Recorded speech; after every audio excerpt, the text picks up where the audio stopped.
нэг асуулт асуух гэсэн. За энэ хуулийн төслийн хувьд бол жижиг бизнес эрхлэгчдийн хувьд ялангуяа энэ байгаль орчны нөлөөлийн үйлгээ хийх процессыг хөнгөвчлсөн энэ бол бас давуу тал, сайн тал болжээ. Одоо лагрын газрыг зарахад хүртэл, эзэмшлийг нь сэлжүүлэхэд хүртэл байгаль орчны нөлөөлийн одоо үнэлгээ хийдэг. За энэ нь ингээд бүр дүүргээс баг хилээд өчт юм билээ. Тэр компани нар хийлгээрээ гэдэг. Тэр компани очиж хийж амжихгүй болохоор за танаа хаана гинэ бичээд өгчээ би наатах чинь гэд бичээд өгчт юм бэл. Тэрүүний төлөө эн чинь бүр нэг бодлын авилгалын сүлжээ шиг юм үүссэн байсныг арай хөнгөвчлж оруулж ирж байгаа нь бол сайшаалтай сайн тал болж байна гэж үзэж байгаа. За нөгөө талдаа нийгмийн нөлөөлийн үнэлгээг хийдэг болж байгаа нь бас их сайн. Гэхдээ та бүхэн бас ялангуяа аймаг орон нутагт уул уурхайтай холбоотой хилцүүлэг явуулахтаар улсын хурлын гишүүд бас нэлээд тогтож яриад байна. Үүн дээр анхаараач.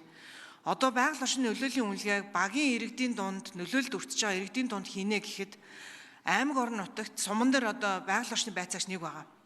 Байгаль хамгаалагч нэг 2 хүн байна уугүй тий? Нэгээс 2 хүн байгаа. За энэ хүмүүс бол ийм зузаан одоо хідэн бот ном шиг байгаль орчны нөлөөлийн байдлын үнэлгээг уншаад тэр аймгийнхаа иргэдтэй энэ бүгдийг танилцуулаад явах тийм нарийн мэргэжлийн хүмүүс бас биш. За ингээд сумаас бол бараг тэр байгаль одоо байцаагч байгаль орчны хамгаалах байцаагч бол оролцдоггүй тэр хилцүүлэгт. Зарим үед бол оролцож магадгүй, зарим үед бол үгүй. За тэгээ багийн иргэдийн дунд энэ хилцүүлгийг хэн явуулж ийн гэхээр нөгөө судалгаа хийсэн компани, судалгаа хийсэн одоо захиалагч нь хийж байгаа юм чинь, захиалагчийн өмнөөс мөнгөний төлөөд хийж байгаа юм чинь нөгөө хүмүүс л энүүнийг батлуулахын төлөө хилцүүлэг яваад өрнөдөг, тийм ээ.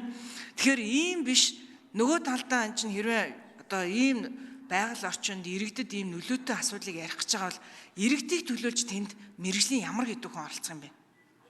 За дээрэс нэмээд манай бүх сумын орон нутгуудын байгаль хамгаалагчийн тооч, байгаль орчны байцаагчийн тооч бараг адилхан. Хэдэн тэрбум долларын төсөл хэрэгжүүлж байгаа оюу толгойд одоо байгаа хамбагт сумч адилхан орон тоотой. Тэгээд тэнд бараг ямар ч уул уурхайн төсөл төлбөр явдаггүй. Ямар ч бараг жижиг том бизнес нэг байхгүй сумын оронтойч бараг адилхан оронтойтой. Тэгээ ийм байгаа цагт над иргэд нийтийн хилцүүлгүүд чинь үр дүнтэй байж чадах юм уу?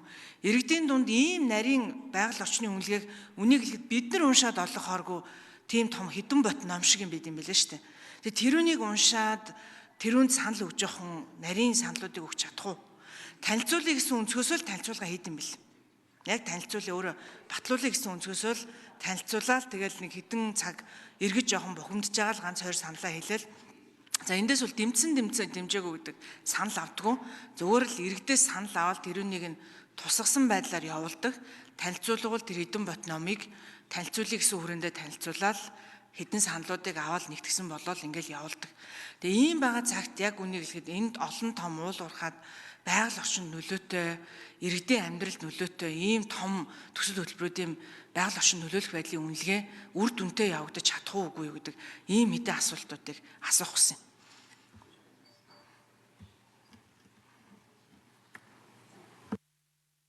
Ажлын хэсэг хариулах уу?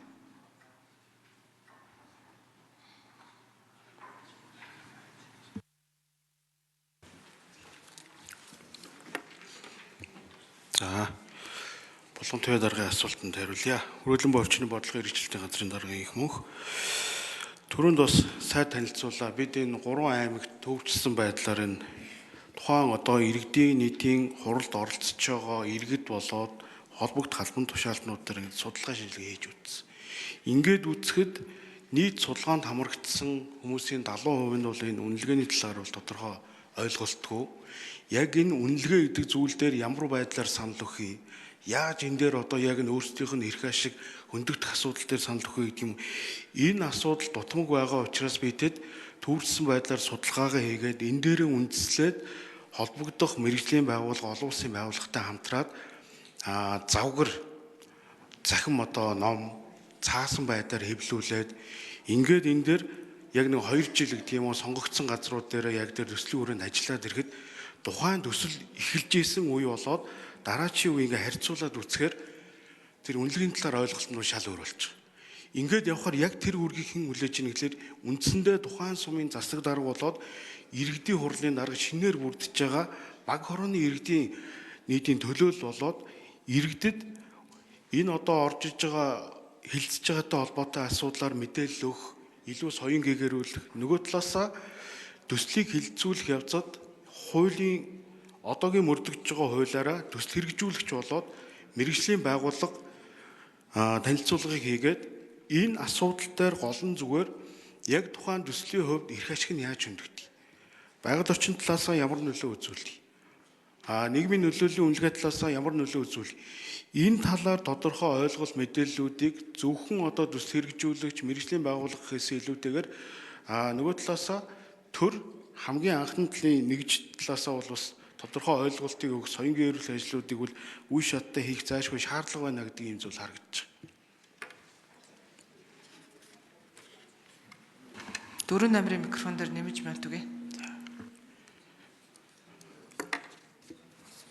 Нөгөө талаасаа энэ багийн иргэдийн нийтийн хурлын эрх оролцоотой холбоотой асуудал. Энэ дээр бол мэдээж хэрэг шууд иргэдийн оролцоог хангаад явах энэ нөхцөл бол тухайн хуулийн төсөл дээр бол хамрагдсан байгаа. Нөгөө талаасаа тухайн одоо мэргэжлийн зөвлөл бол шийдвэр гаргахдаа иргэдээс гаргасан саналыг харгалзан шийдвэрээ гаргахаар заасан байна.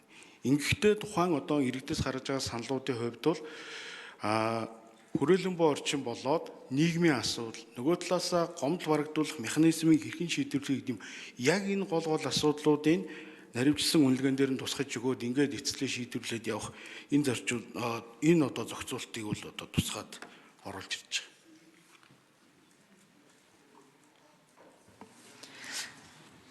байгаа. За үг хэлэхээр